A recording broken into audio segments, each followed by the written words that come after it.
Hi everyone, welcome back to another episode of Let's Play Star Ruler 2. I am Sir Tristan, and there's a new patch out, which is very exciting. I've only had a chance to glance at it, but the big takeaways is that there's been a research web overhaul, which is kind of, we're going to look at here in just a second to kind of refamiliarize ourselves with how the research web has been laid out. There's some new race traits, so when you're creating a race, there's some new traits, which I think we'll look at here real briefly.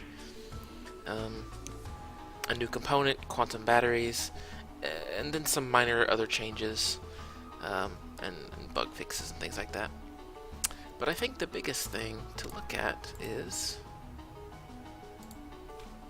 the research tree. So this is actually the first time I'm looking at it as well. I've seen a screenshot, but that's pretty much it. So, looking at it here, it seems like it's pretty obvious the stuff that's gray cannot be researched. And just like before, so it looks like the layout of the tree hasn't really changed. Space, however, has been added. And these icons here are perhaps not different, but just displayed in a different format. So, just like before, yeah, these three, the root of all knowledge, unlocked by default as a starting point, right?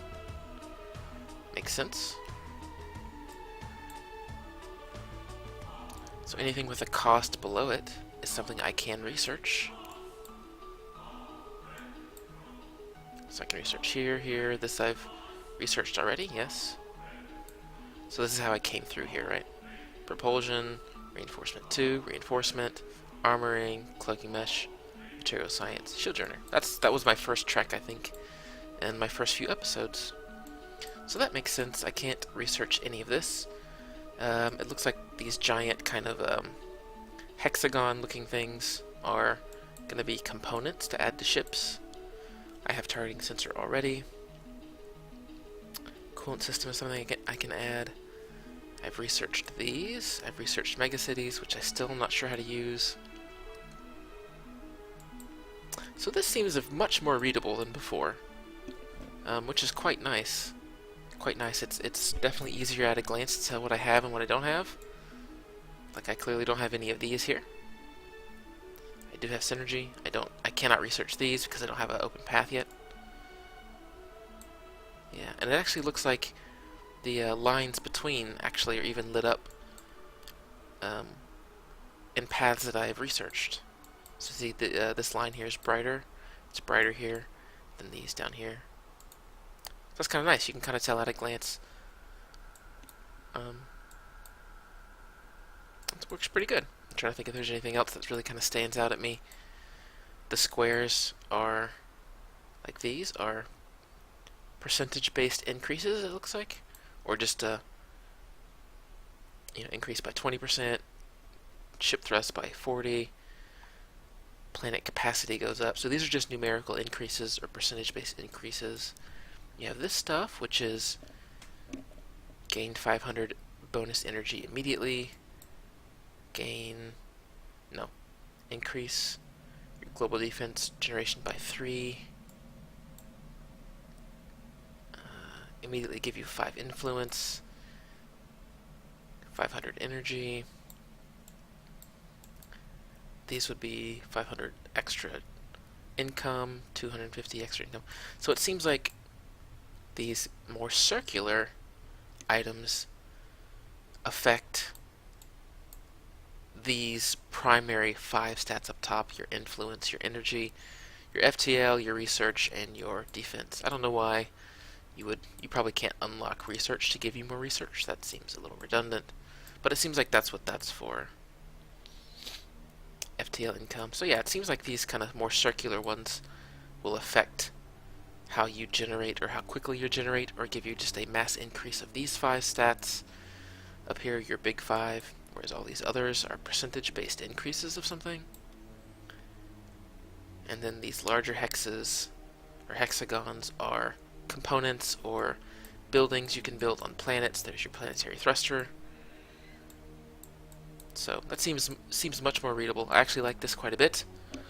I'm trying to think of ways that you could improve it. You know, there's a bunch of names on everything. I do wish that perhaps these names wouldn't be here until you moused over it. Is it possible? Is there like some way to hide it somewhere? No. It's probably good to know what they are, but it would be nice, and there may be an option perhaps to hide it in the menu, just because that's just a lot of names. And if I just kind of zoom back right here and look at it, it's just like, well, I don't know. That's just a lot of information. But I don't know. That might not read very well. You know, obviously I'd have to try it out to see. But overall, I think this is a great improvement. Let's see. I also wanted to look at, we've loaded up my game here, but I guess this is going to be a bit of a weird episode as we talk about the patch a little bit. I actually want to, let's go to new game, customize the race. What was it? Foundation. Hang on, let me look over real fast. Additional race traits. A number of new race traits have been added. Based on a point-buy system, every race starts with one free race trait to spend, and all the default races have been given an additional default trait choice to make use of it.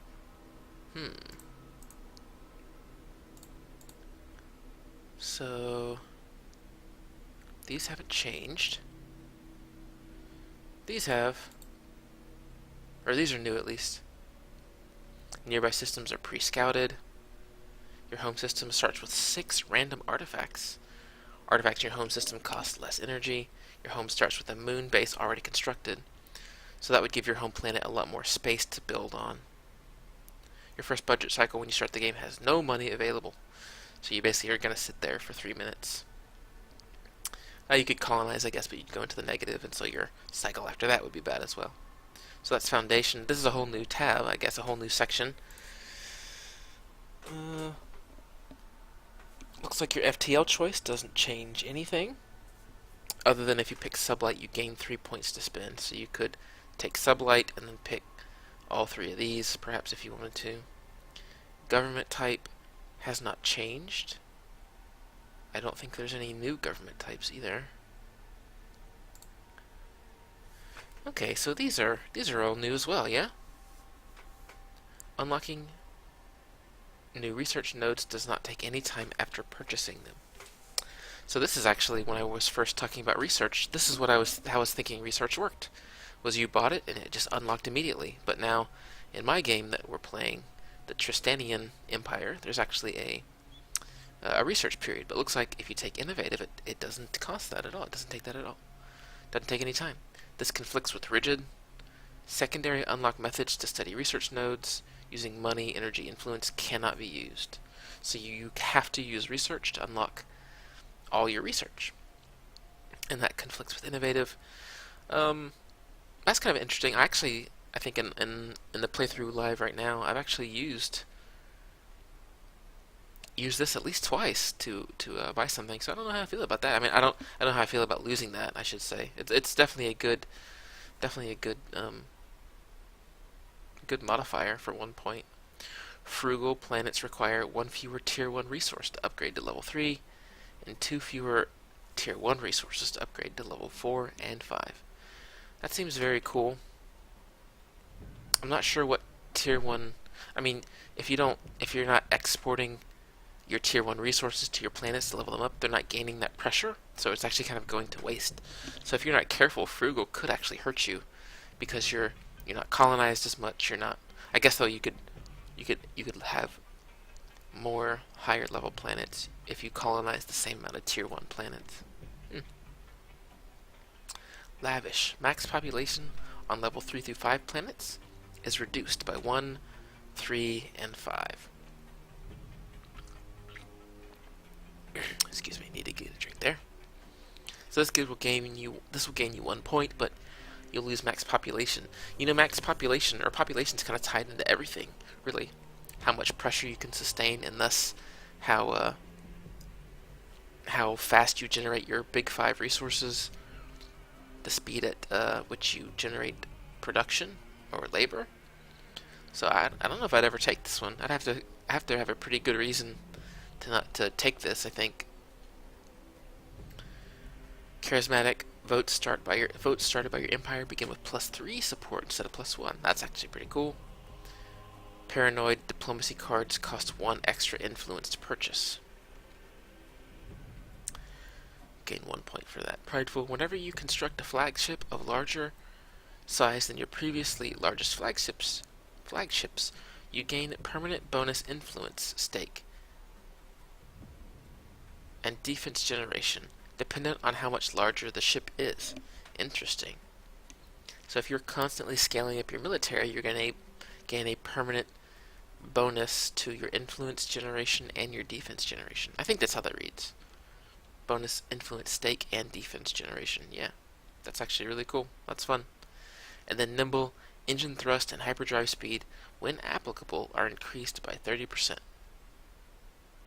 Then your profile. This is just kind of where you pick your ship type and what you look like and your race name and all that. Cool. I like the system. It's pretty common for these 4X games to have systems like this where you can buy traits or buy bad traits so that you can then improve on them later. It would be very cool to see this expanded to be even more. I'd love to see more government types, more FTL types. This is probably my favorite section here just because it changes how you play the game. Really kind of changes every aspect of how you get all your fleets around, which is very cool. And I like the idea here that you are buying kind of a temporary bonus, I guess. Yeah, I mean, just when you start the game, you are better off in some way. So I like that quite a bit. And then these are also cool as well. Although I'm playing just kind of terrestrial right now in my base game, but I have been thinking about how I want my next playthrough to go. And I kind of want to do like Star Children or something really crazy. Anyway, those are the big things for the patches, or for the patch. So now that we've covered that, we still have some time. I want to continue where we were before. So I built my Hearth ship thinking that I could have this amazing, awesome, super cool construction ship, and it just costs way too much money. And labor. So I have to cut back by quite a bit. I'm not sure how best way to do that, but we are going to keep working on it. I know that this is not as exciting as combat, but we gotta learn this stuff. We gotta learn. Otherwise, we're just gonna keep bumbling around like we have been. So let's clean up a lot of this armor. We'll put it back on later. So my dream of building basically nothing but a construction ship is a little dead. This is 505. Let's even reduce this to 100. Actually, this. Well, let's see. Does this actually really change anything at all? 20. Yeah, it does. My construction ship doesn't really need to be that big. I don't think, does it? Is this going to affect my labor generation as well? It does. Well, okay. So that is going to be necessary. Let's save this. Again, I just want to look at my hairy carrier. 39 compared to 423. Let's just say I kill this completely. 26. Wow. Man, that's lame. I was really hoping that'd be cool. I mean, obviously I could still build it, but the build time would just be absurd. Maybe that's okay. Maybe it's okay that I have this ridiculous build time.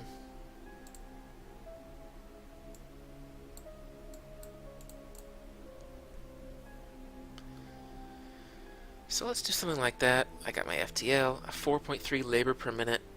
Not great. I got an idea. Actually, let's see. Can we put shield generators on here? And if so, we need extra control and power. Yeah.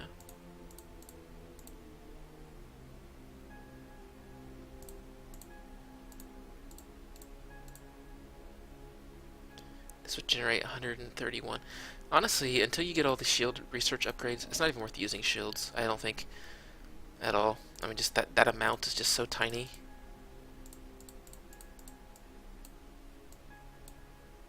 131. So I might end up throwing some research into shield generators just so they become useful. For now, what else can we do here? Tractor beam. Actually, don't even know what this does. Can use can use tractor beam on artifacts, asteroids, orbitals, and other ships. Other ships will use their own thrust to attempt to break away from the tractor beam. Ships under the effect of the tractor beam cannot use their FTL drives. Okay. Attempt to prevent people from warping away. That's pretty cool. Alright, let's just build the ship like this. Whoops. The armor plating is adding almost nothing to the armor cost. I mean, to the labor cost.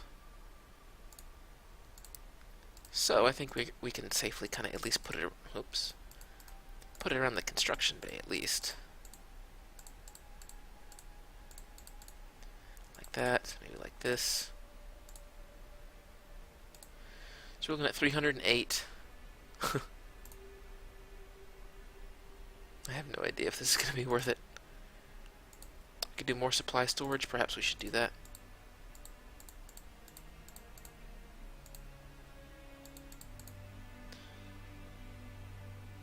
Just because we have the interior space. Oh. Keep making that mistake. There we go. Maybe like this.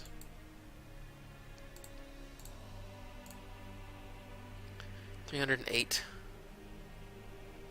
4. Can we get closer to 4 exactly? Nah, we'll just leave it. Like that. Kind of a cute little ship, I guess. We'll save it. How long is this going to take to build on my shipyard? 42 labor per second. Okay, 7 minutes. That's not too bad. Let's let that run. I'm okay with this. I'm okay with that. Alright, we still need to get our level 4 planet to level 5. I'm leaving the game paused. I have my two, where are they? My 2 level 2s. Just need more population. And this level 1. This is an enemy planet. Am I trying to export an enemy resource?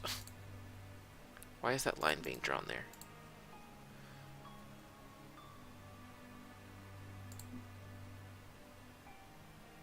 Importing from Hatto 2. Okay. Cancel import. Yes, I don't know why I was trying to import from an enemy planet, but that's alright. So does that mean that I don't have... I guess it means that I don't have a level 1 planet to cover this one here. So, I think I've basically capitalized all my level 1s. Here's defense. I don't know if that's worth it here. We got a good amount of defense already, I think, right? We have an explosives already. I'm over my pressure capacity because I am importing things, and until I get these 3 imported as well, it's not going to, my population can't go up. So my pressure cap can't increase. So these are both being used.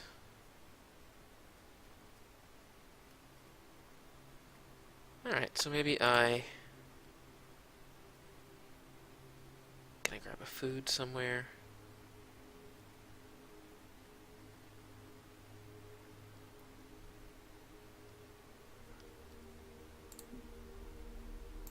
Go and pick up this ancient knowledge.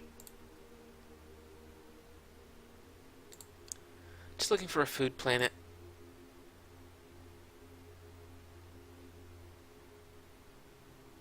There don't seem to be any available.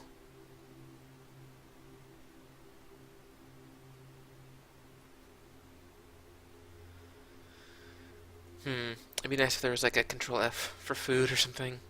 Here we go. Alright.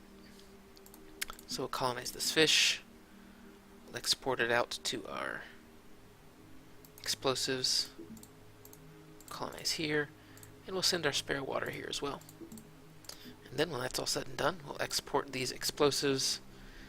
Since it is my home system, I probably do want more defensive pressure here. And we'll unpause. My miner is still diligently hacking away. Civilian trade station. I didn't build this. I guess it's just built automatically by my population. It's very cool. I actually really do like how you kind of set up this framework for trade, and then your citizens will just carry it out for you. It's kind of cool. Adds a bit of life to kind of an otherwise kind of empty galaxy, because space is big and empty.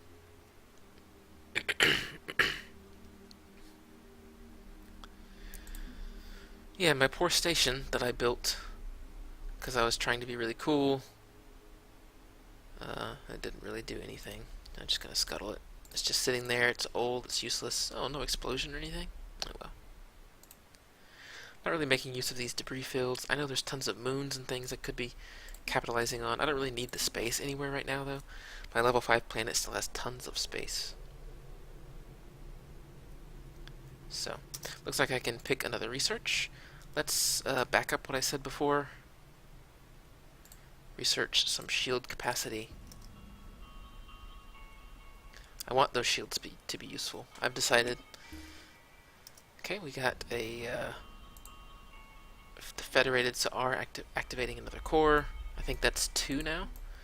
In control for this union down here, the Sa'ar and the hegemony of the Hunan hegemony. And then 2 activated by the Terrican Directorate. So I think there's 4, there may be 5. So I'm not terribly worried about that event triggering anytime soon. Just because one team, or one race has to control them all. We've got some energy, let's see if I can't use it. Add a skip drive, add ion cannon. Create an orbital frame at a specified location. I forget what orbital frames are good for. You can construct any other orbital on top of an orbital frame to replace it. Orbitals constructed on top of orbital frames, 50% reduced build and labor cost. That's right. Okay, so real fast, I haven't really done much with orbitals other than build ourselves one shipyard, which has been very helpful. So let's take a look at these. Singularity Lab, built in a system that has a black hole, generate power and gain scientific knowledge. Well, that seems super useful. Only costs 25k per cycle. Shipyard, we know what that does. Commerce Station.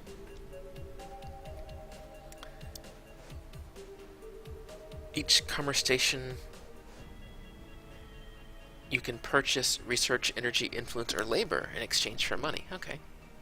FTL Jammer, makes sense as to what this does. Infrastructure specifically set up to resupply fleets at an accelerated rate. All fleets in the system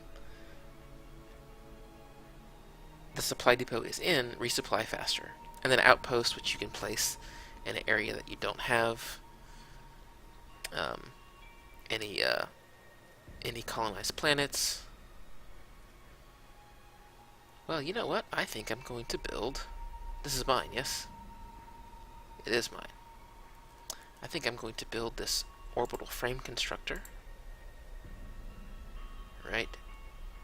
Well, we'll put it near my planet just in case I need the defenses. Did that do it? There it is. Awesome.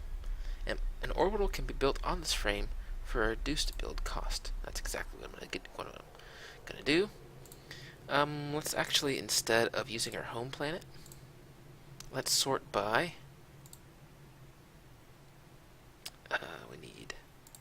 We need labor, not production. Oh yeah, production. So 40 labor. Is that really the only place that's generating labor? I guess it is. It's the only place that's significantly generating labor. Or is it the only place at all? 0 labor. I could have sworn that population tied into labor. I was wrong. I was wrong. Interesting. So the reason this has high labor is because of the factory that the game starts with, and I've researched a few upgrades that increases how much labor this generates. And then I have... So this is where I wish I could mouse over pressure capacity and see how much of each pressure I'm importing to this planet. Because they're not really broken up in any significant way down here. Right? Like I'd have to go, oh, okay, influence, labor, money, research, influence. And this is not efficient. So I really do wish I could mount. I feel like at some point they had this somewhere. That might have been in like beta state or something, and it looks like it got culled out somehow. Oh wait. Ha ha ha, there it goes. It's actually underneath its individual section here. So I'm importing 27 pressure, although only 26 is active. Okay, good. So they did break it out of this pop-out box, but they put it individually right here. 10 pressure imported, 15. Cool. Alright, so I feel much better about that. Please forgive my momentary lapse. So I want to speed this up a little, I think. I want to see our level 4 planet hit level 5. There we go. Still waiting on 2 population. But our planets have imported correctly. These are now at a good population. It's a lot of planets to keep track of, for sure. You know, I could be doing things like min-maxing my defense so that, like here I believe, so that I could be pumping out more of these defense fleets. Like I could, I think, let's see, I can... Let's see, let's pause real fast. This is generating 3 defense. I can look at the support ships, and then I can...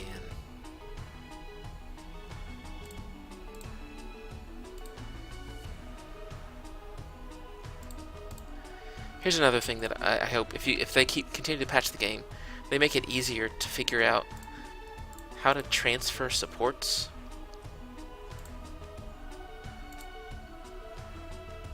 Like, do I have to click on the support ship itself? No, because I'm clicking on a support ship there. So I double clicked and it opened. So now if I click Saloa, no. So maybe here, right click, transfer. Okay, so I need to remember that you do it in the same way you transfer everything else, basically. Transferring support ships behaves... Oh, there's actually not any space here. We can add some gunships, maybe. Transferring support ships behaves in the same way as transferring resources between planets. I need to remember that. That's the. I keep getting hung up on that. I need to make sure that I remember that in the future. Support capacity is all the way up. I think yeah, because I have these larger ships. I think that's why. It doesn't look like I have much here. I wonder if it's actually automatically moving support ships in between planets? I can't tell. I can't tell.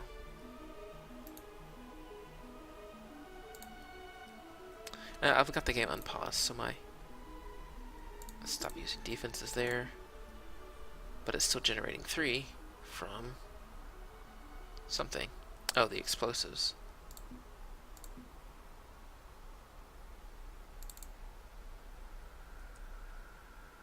Oh, right, because it's an explosive planet. Yeah, makes sense. Still sitting at level 4. Although I'm not sure why. Seems like it has everything it needs.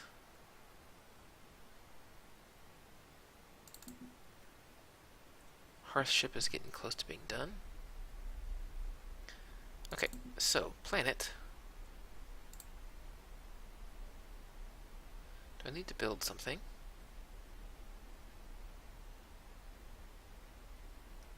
Oh, a food. Interesting. It's not saying right here that I need a food. Okay, well.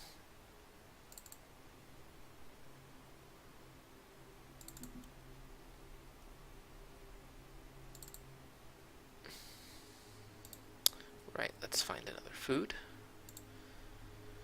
I thought, when I originally started playing, I thought, and this might have been, again, true in alpha or beta, that you needed different kinds of food for each planet. So like a level 5 planet needed 1 grain, 1 fish, 1 meat, 1 fruit, 1 salt, etc. But someone posted on one of my videos saying that it actually doesn't matter. You could be all the same. So if that is true, I'm going to have 2 grains here. Once this one gets colonized, we'll speed up a little bit just to get it done real fast. If that's the case, then as soon as this finishes, and I can do some more research, which I want to do. Again, I want my shields to be worth it. Uh-oh. Oh yeah, okay. Zeitgeist art is fine. My hearth ship has been built. Where is it? Civilian caravan. That's huge. There's my hearth ship. Fly it over here. Oops, I didn't select it. Let's fly it over here. This thing should move pretty quickly. Remember I had much better engines put on it? Yeah, cool. So let's see. Let's open up the construction queue. Nice. I can't build the laser brawler. Why not?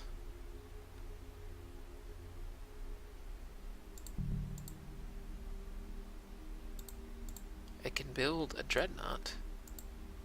It cannot build a laser brawler. Interesting. If I go to designs and go to the laser brawler, it is a support ship, size 10.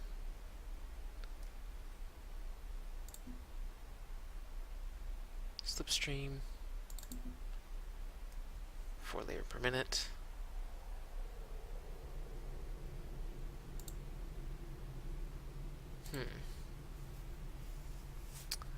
Can this just not build support ships at all? Is that what we're saying? Hang on, let me go back here and we'll unobsolete our heavy gunship. Well, okay.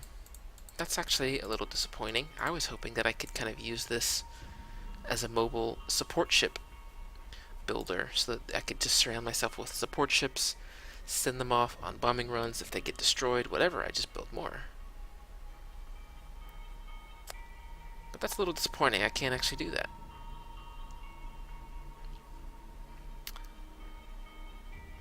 So, what good are you, Hearthship? You would probably be better served as a station or something. Well, no, because I have this guy, the supply yard. Oh well. Oh well, one more thing we're just learning the hard way, right? Let's finish up this episode by building an orbital. Right, I can't do it on a space station, or on a shipyard. I need to take the planet, cancel my export, and build a singularity lab. Right here. Wow, look at that, 113 labor, 2 minutes, compared to 13 labor, 19 seconds. That's awesome. I like that a lot. Here's colony ships going into the black hole. You're not supposed to fly in there.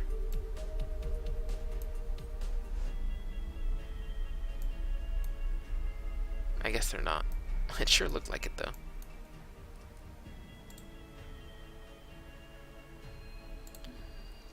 Cool, so my singularity lab is done? Yeah? Can I see what it's doing for me? No. Wow, look at my diplomacy. I have been ignoring that. I think we'll mess with that when we come back. But so this is going to give me a permanent boost to influence and I believe it was energy. It doesn't tell me on the oh yeah, no it does. Power and scientific knowledge gain. Excellent. Anyway, I think that will do it for this episode. I definitely need to fix my diplomacy issue. I've got a ton of stuff I can buy. I might just buy everything just to keep it away from them. But I think that will do it for now. I think in the next episode I'm going to keep on colonizing. Did this guy ever get to level 5? It did. Hooray! Very exciting. Look at all the blue lines. Just this massive trade network. I like it. It's very cool. Yeah, so thanks so much for joining me for this episode. I'll see you next time.